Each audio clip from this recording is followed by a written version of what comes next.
Всем привет! Это обзор на мод в Майне. Вот этот пак будет на обзоре. Погнали! Первое – это инвентарь. Теперь отдельная кнопка с функциями.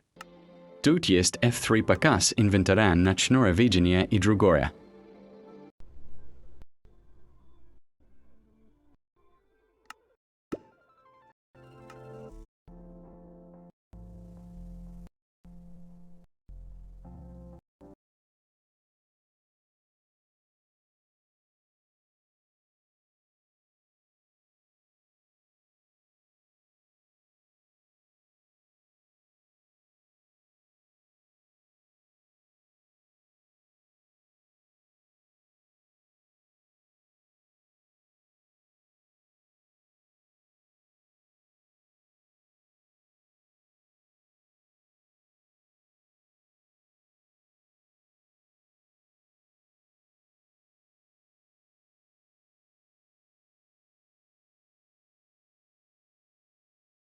Конец обзора.